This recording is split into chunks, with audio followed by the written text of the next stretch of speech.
The final score: Wrexham nil, Huddersfield Town nil. We're not used to nils, are we? Well, at least in terms of our strikers. Uh, but I suppose, yeah, has happened eventually. Stops our run of home league wins at 9. First time we haven't scored at home since March. So let's not be too worried about it, and let's not be too worried about it because it was a goalless draw. There weren't many goalmouth incidents really, but it felt like a game between two high quality sides who defended superbly. We're both going to be in the mix at the end of the season quite clearly, and yeah, decent enough result I would argue. Both sides defended excellently, and it was a frantic, fast-paced game. It was exciting despite the lack of goalmouth incidents because you could see that either side had the wherewithal to punish a team if they made a mistake. So Wrexham picked the same side. Change on the bench was a little bit worrying, and that Stephen Fletcher has picked up a knee injury, which Phil Parkinson says will provoke him having to go into the free agent market to bring a striker in because at the moment we're operating on 3. Palmer hasn't finished 90 minutes this season. To be fair, that's a tactical decision rather than a lack of fitness. But Mullin obviously is still coming back from his injury. He's not 100% yet, so we need another body in there. And the first half was tight. We had the better of it, I would argue. Barnett was looking very lively down the right-hand side. Huddersfield had matched us up tactically. And so, of course, when you do that, it can be difficult to find space on the pitch. It's important to win your battles. And the battle between Barnett and Michael Miller was captivating. Barnett won it in the first half, and we won the first half, if you will, 0-0. Barnett was threatening down the right-hand side. He was getting crosses in. There was a real tempo to the way we were playing, but Huddersfield defended extremely well, worked extremely well in midfield, and looked a threat when they got the ball forwards. They had one good spell of lengthy possession and pressure in Wrexham's half, but they were also sharp on the break and always asking questions, and we couldn't overcommit. If we left the back door open, we could have been punished. First chance we made was a lovely piece of snappy play through midfield. Lee feeding out wide. McLean doing well. Whipping the ball in. And Cannon met it with a volley from the edge of the box, which was definitely heading on target. I was right behind it. And it was very well struck, but a very good block in the box. And both sets of sides would be getting lots of good blocks and defending their 6-yard block really well. Another piece of pressure came when Okonkwo knocked the ball long. Longvik, the left-sided centre-back, with a weak clearance to Barnett, and Barnett set off on this fabulous run. He tearing away the heart of the defence. Didn't have much support, and it looked like he'd overrun it into a crowd of defenders who would hit the ball off him. But he kept going and lashed a shot through a defender's legs, which meant the keeper saw it late. Fantastic save, low down to his right by Jacob Chapman to lunge at full stretch and push it away because Barnett really nailed it. It was flying in the bottom corner. Brilliant save, and Wrexham's best moment of the match. We kept going though. O'Connor carrying the ball down the flank, working a nice one to a Palmer, who looked like it might have been foul, but he did really well to keep his balance and help it on. O'Connor bursting on, drove in a cross into the box, and Paul Mullin wanted a penalty against Longvik.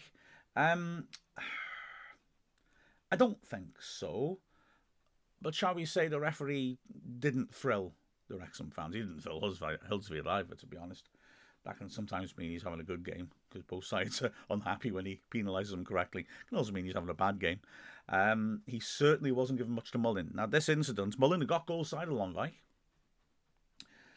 and went down claiming he'd been grabbed. I'm inclined to agree with the ref, although I've only seen one angle of it, so there could be better evidence of this. Mullin does seem to just slow down a bit to allow Longvik to run into him to invite that contact so he can go down. On that basis, really, I'm suspecting maybe not. Huddersfield's one real chance of the first half came in the final minute of it. A nice build-up. Radulkovic dropping deep, the big target man, helping it on to Kane, who I thought was very busy in midfield. He played well, swept it across the right-hand side. Turton, the wing-back, whipped a good cross into the near post, and Radulkovic had gone charging in, following his initial pass, and met it really well at the near post. And I think that was the problem.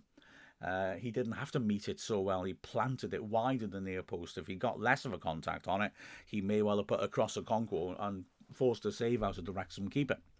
So second half, frankly, that was Huddersfield. They, I thought, had the better of the game. They had the better opportunities, but certainly carved out more shots, opportunity to shoot.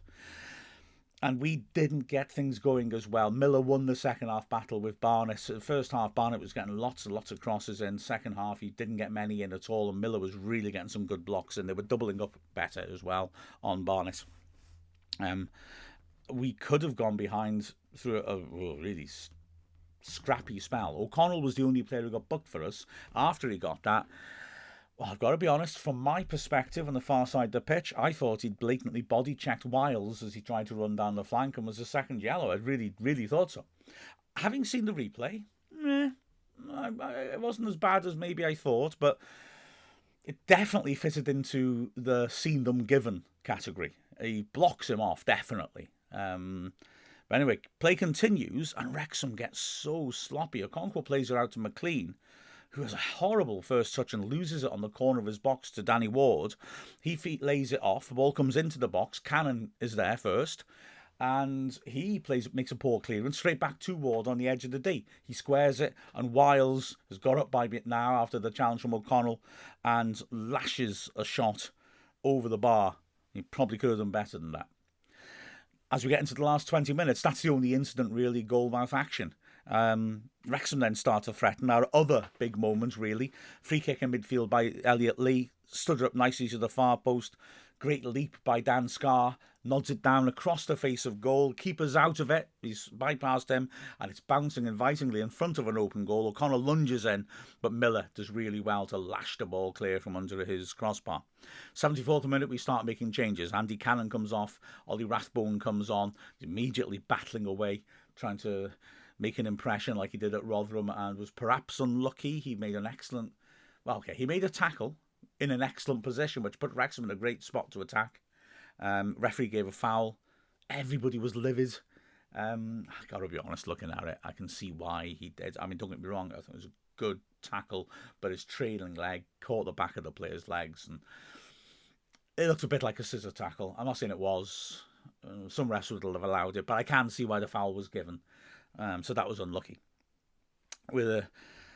As the time is starting to run out again, Wiles looking threatening on the left-hand side, feeding a ball into the box. Ward, a substitute, took a touch nicely and turned, but his shot was wild and weak and didn't trouble Okonkwo. And as we got into the last 10 minutes, again, Radulkovic breaking down the right channel. Okonkwo had to be quick to get there and save at his feet before the big striker could make first contact. Wrexham finally brought Mo Farl on with 8 minutes left. Interesting that he left it so long. It's the longest Palmer has played this season, 82 minutes. To be fair, Palmer was doing very well and was doing really well on defensive set pieces. So maybe that was a big reason why he wanted to leave him on. It was such a tight game. One little alteration could make an impact. And there was one more chance in the first minute of 5 added on, and it fell to Wrexham. Again, good movement. Lee doing nicely to back in, receiving a pass and just nudging it on to Mullin. Mullin whipped it quickly out to the right-hand side. Barnett delivered a fine cross back in to the area. Mullin following up, running in the box, unmarked, about 8 yards out. Just couldn't get on top of his header and put it over the bar. I think, to be fair to Mullin, although he looked very angry with himself, it just arrived a fraction too high for him to properly control it, I think. So, by his high standards, he wanted to get the winner. You could understand why he couldn't quite control it. So 0-0, I think, to be honest, the fairest result you could have. The two sides defending so well. Another clean sheet for us. We are really racking them up. It's terrific to see. Looking at the performances again, Okonkwo didn't have that much to do in terms of shot stopping, but he was good in the air, especially when they were cramming him in and crowding him in the 6-yard box. Remember the first game of the season against Wickham when he looked a bit uncomfortable with that, and Bolton tried to exploit that as well. He was very good in this time. You see how he's developed this season, even really good, coming over the top of the crowds in a situation where he can't catch it, but he'll get good punch on it. I was impressed with Okonkwo.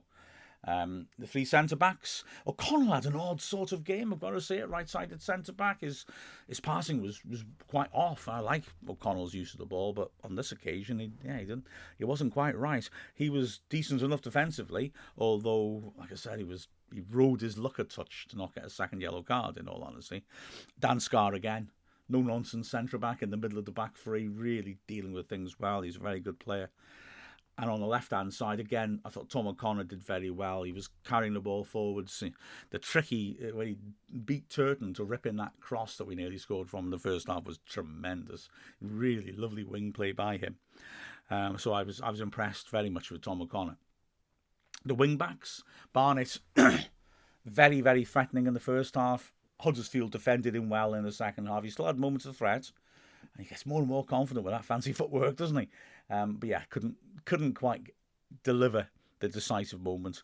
On the left, McLean was solid defensively, notwithstanding that one mistake he made in the second half, but didn't get forwards as much as Barnett in order to cause too many problems on the flank. Middle of the pitch, I think George Dobson was our best player personally. A game like that where there's lots of scrapping and it's like I say, they matched us up and the individual battles are important. He won so many tackles in the middle of the pitch. He distributed the ball well too. A sort of classic George Dobson performance. Elliot Lee on the left again was having to roll his sleeves up and battle. He was trying nice little touches and flicks and was working players into good positions well. On the right-hand side of midfield, Andy Cannon again, tenacious and battling away. And again, linking with Barnett. I know it's always the same thing, but that's his job. And he did it well. He was exhausted, had to come off. But yeah, good performance by him. Palmer, as I said earlier, important for us. He wasn't getting as much joy in the air as he did at Rotherham, but defensively he did a lot of good stuff.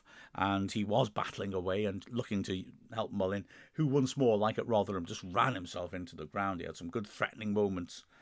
He started running at Pearce on the right side of the centre-back rather than Lonwijk, who had the pace to deal with him late in the game, and it looked like it could come to fruition.